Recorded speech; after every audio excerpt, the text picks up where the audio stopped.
sudah mulai banyak program IVA gratis ataupun Pap smear gratis. Gratis. Jadi kalau ada program itu lebih baik dimanfaatkan ya dok ya, untuk betul. screening. 31, 33, 45, 5 pada laki-laki, yang banyak juga kan kutil kelamin. Laki-laki juga beresiko terkena virus HPV. Nah,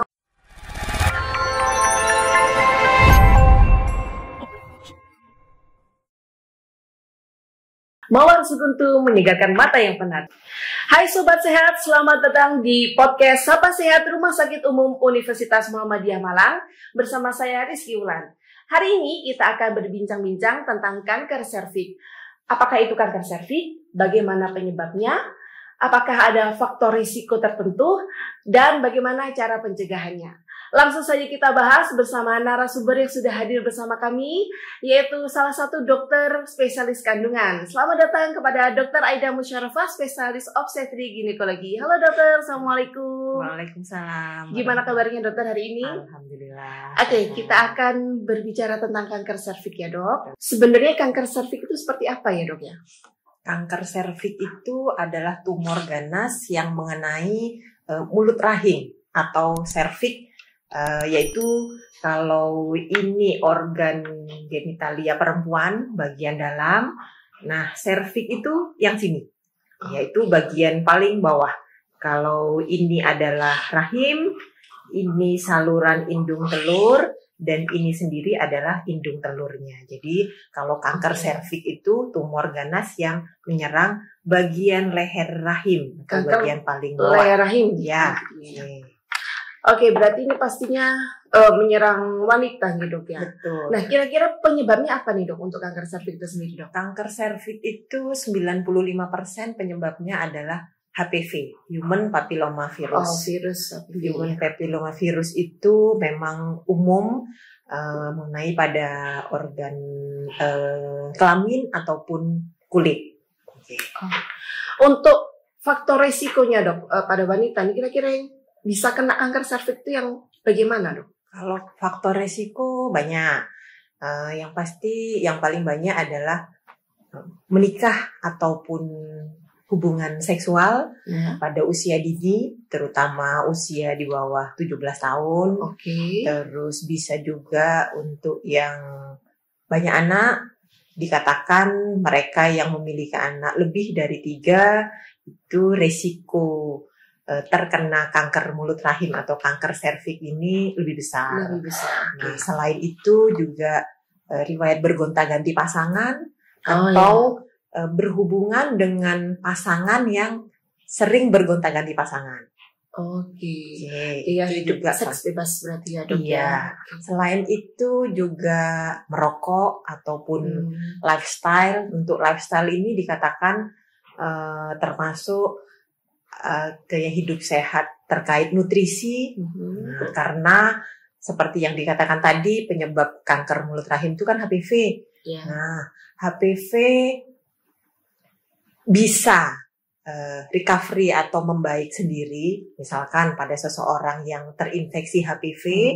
Nah, itu jika daya tahan tubuhnya bagus, bisa membaik sendiri, tidak berjalan atau berlanjut langsung ke kanker serviks, sehingga menjaga daya tahan tubuh yang baik itu berpengaruh juga untuk kejadian kanker serviks.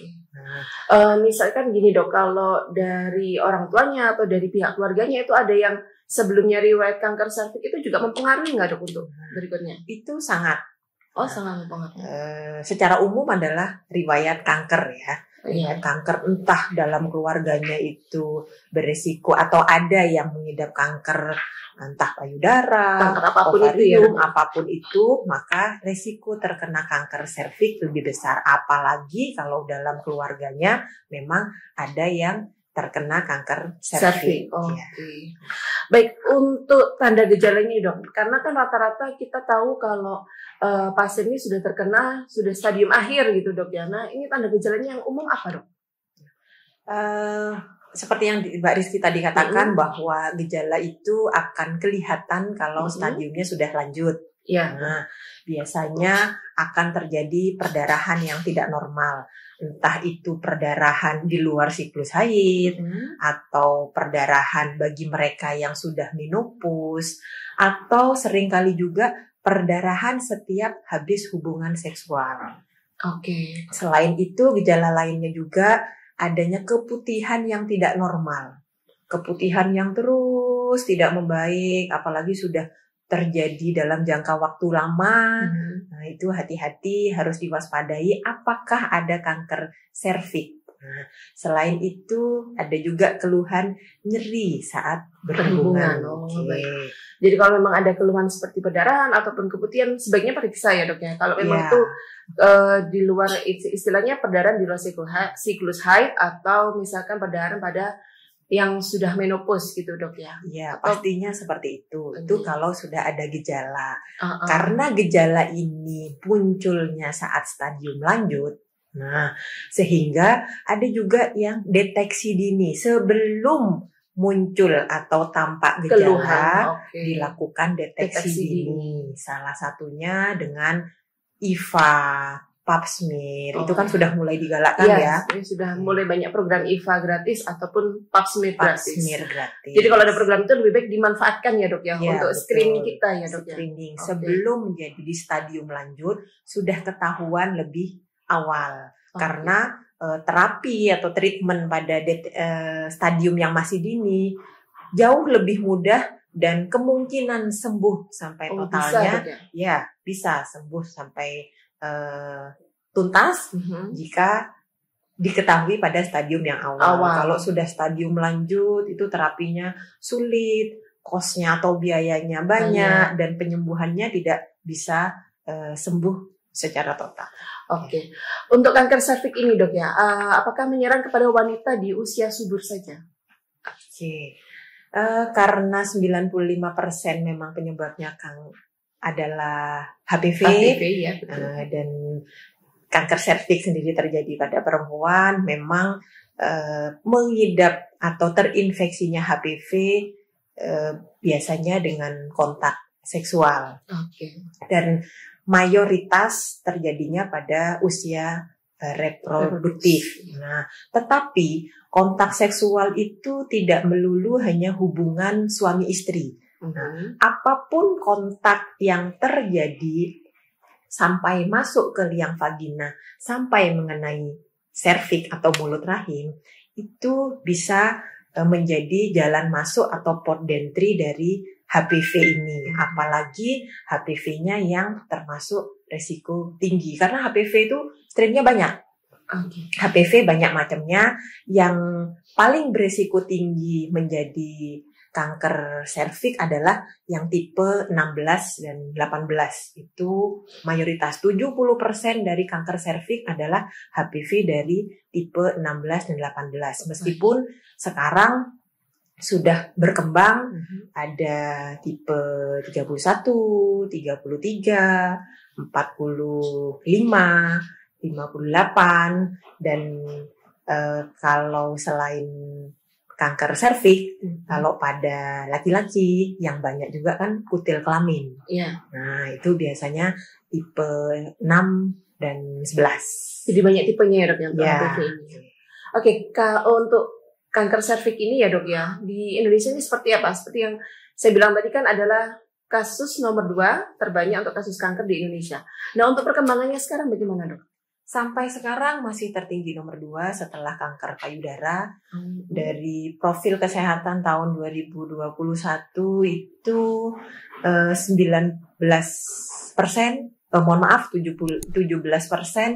kanker serviks dari sekian penderita kanker di Indonesia.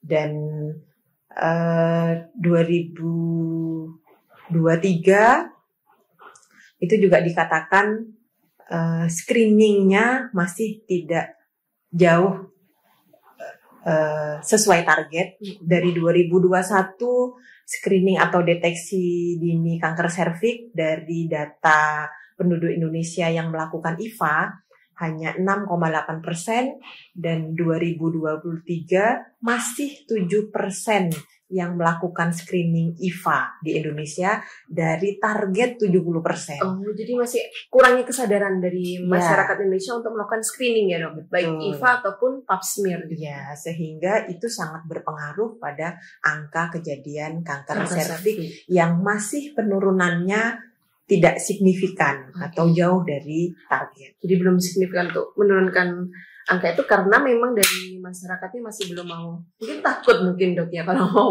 IVA atau pap smear kan mungkin sudah ngeri dulu untuk pemeriksaannya itu dok ya. Ya, beberapa memang kesadaran kesehatannya masih kurang, tapi beberapa juga yang memiliki alasan bahwa takut kalau ketahuan kanker serviks, sehingga takut dengan hasilnya ya dok. Iya betul, sehingga perlu juga sosialisasi bahwa terapi pada stadium dini itu sangat baik, bahwa bisa sembuh sampai tuntas, biayanya juga tidak banyak. Nah, sehingga itu jauh lebih bagus daripada nanti diketahui saat sudah stadium lanjut. Oke, sebelum kena kanker serviks atau sebelum ke stadium lanjut, akhirnya stadium akhir, ada nggak sih dok cara pencegahannya untuk kanker serviksnya dok? Oke, jadi pencegahannya dikelompokkan jadi dua, pencegahan yang primer, pencegahan yang sekunder. Pencegahan primer itu sekarang sudah mulai banyak digalakkan pemberian vaksin HPV karena sesuai dengan program pemerintah, karena kos atau biaya terapi kanker itu jauh lebih mahal dibandingkan pencegahan dengan pemberian vaksin, maka sudah mulai disosialisasikan pemberian vaksin HPV.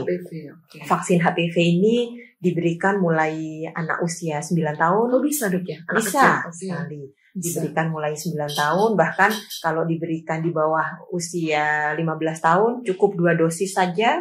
Oh, tapi sedikit ya. Tapi kalau untuk usia 15 tahun ke atas harus 3 dosis. Itu pencegahan primer.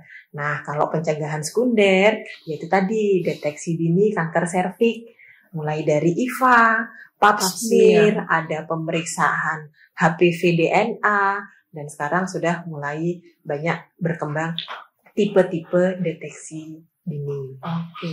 Untuk vaksin HPV sendiri ini, apakah khusus perempuan dok? Kalau misalkan untuk laki-laki kan tadi dokter sudah sempat bilang bahwa laki-laki juga beresiko terkena virus HPV. Nah untuk pemberian vaksin HPV ini boleh nggak untuk laki-laki? Oke, seperti yang saya jelaskan tadi, karena vaksin tipe HPV-nya sendiri macam-macam dan vaksin HPV sekarang sudah mulai berkembang. Kalau tipe HPV ataupun vaksin HPV yang hanya melindungi dari 2 tipe HPV, memang itu khusus untuk tipe HPV yang risiko besar terhadap perempuan. Tetapi seiring perkembangan sudah mulai ada vaksin HPV yang pencegahan terhadap 4 tipe HPV itu untuk tipe 16 dan 18 yang paling beresiko terhadap kanker serviks, dan juga tipe 6 dan 11 yang besar beresiko terjadinya kutil kelamin. Nah, itu bisa digunakan untuk tidak hanya untuk perempuan, tetapi untuk laki-laki. Karena kutil kelamin itu tidak hanya menyerang perempuan, tetapi juga laki-laki. Apalagi sekarang sudah mulai ada virus terbaru, perlindungan terhadap 9 tipe virus HPV, itu bisa juga digunakan untuk laki-laki. Karena melindungi terhadap 9 tipe HPV, baik yang sangat besar menyebabkan kanker serviks, dan beberapa tipe HPV juga sekarang sudah mulai banyak ditemukan pada penderita kanker serviks selain yang tipe 16 dan 18, juga melindungi terhadap penyakit kutil kelamin. Oke. Itu tadi berarti bisa diberikan kepada anak, kemudian wanita, masa reproduksi, dan juga laki-laki. Untuk waktu pemberiannya dok, untuk anak-anak itu tadi kan cukup 2 dosis, kemudian Untuk anak-anak pastinya tidak perlu dilakukan pemeriksaan pap smear ya dok ya. Betul. Kalau untuk laki-laki bagaimana dok? Nah, karena namanya pencegahan dan resiko kontak seksual itu biasanya saat berhubungan seksual, maka sebaiknya pencegahan ini diberikan pada sebelum terjadinya kontak seksual. Oh, sebelumnya. Kalau misalkan pada wanita yang sudah aktif secara seksual, itu memang harus dilakukan pemeriksaan pap smear terlebih dahulu atau bagaimana dok? Apakah itu hanya saran ataukah itu kewajiban dok untuk pap smear-nya dok? Sebaiknya kalau untuk mau vaksin ya, betul, sebaiknya memang dilakukan pap smear. Tetapi namanya pencegahan, karena mencegah untuk yang terjadi berikutnya, maka tidak harus pap smear dulu untuk memberikan vaksin. Apa gunanya pap smear terlebih dahulu? Nah, jika hasil pap smear itu memang didapatkan sudah terjadi proses perjalanan kanker serviks, maka harus dilakukan treatment atau terapi. Tetapi pencegahan untuk yang berikutnya tetap bisa diberikan. Oke. Jadi misalkan sudah dapat HPV, kemudian ternyata ada keluhan dan kita harus pap smear-nya arah ke sana, itu untuk dosis HPV berikutnya boleh dok ya? Kalau sudah ada tanda gitu dok? HPV-nya tetap bisa diberikan, tetapi yang sudah terjadi harus dilakukan terapi. Oh gitu, baik. Satu lagi ya dok ya, vaksin HPV ini sudah ada belum dok ya di rumah sakit UMM ini dok? Oh sudah. Oh sudah Di rumah sakit UMM. Jadi bisa dilakukan di sini dok ya? Betul, baik yang pencegahan terhadap 2 tipe HPV ada, terhadap 4 tipe HPV ada, bahkan yang terbaru pun yang pencegahan terhadap 9 tipe HPV itu juga sudah ada. Sudah ada. Jadi kalau dari Sobat Sehat ada yang mau vaksin HPV, sangat bisa sekali menghubungi rumah sakit. Sebelumnya harus ada perjanjian terlebih dahulu dok ya? Ya, betul, paling tidak periksa dulu kan. Periksa dulu. Kandungan. Konsultasi terlebih dahulu dok ya. Betul. Untuk jadwal prakteknya dokter Aida, kapan nih dok kalau sobat saya di rumah ini ada pengen periksa ke dokter Aida gitu dok? Kalau jadwal saya di Poli Kandungan RSU UMM hari Selasa dan Rebu mulai jam 18 sampai jam 21 malam, hari Kamis mulai jam 8 sampai jam 12 siang. Oke, Sobat Sehat itu tadi sudah dijelaskan cara pencegahannya yaitu dengan vaksin. Dan untuk vaksinnya sudah tersedia di kami, yaitu di Rumah Sakit UMM Malang. Dan untuk mendapatkannya memang kita harus berkonsultasi terlebih dahulu. Dan kita akan membuatkan perjanjian terlebih dahulu dok ya. Dan untuk jadwal praktek dokter-dokter bisa Anda lihat di IG Rumah Sakit Universitas Muhammadiyah Malang. Baik Sobat Sehat, apabila ada pertanyaan, boleh banget untuk tulis komentar di bawah. Jangan lupa untuk like, subscribe, dan share channel YouTube kami yaitu UMM Hospital. Baik, sekian dulu bincang-bincang kita hari ini. Saya Rizky Wulan dan Dr. Aida. Ya, mengucapkan terima kasih yang banyak dan wassalamualaikum warahmatullahi wabarakatuh.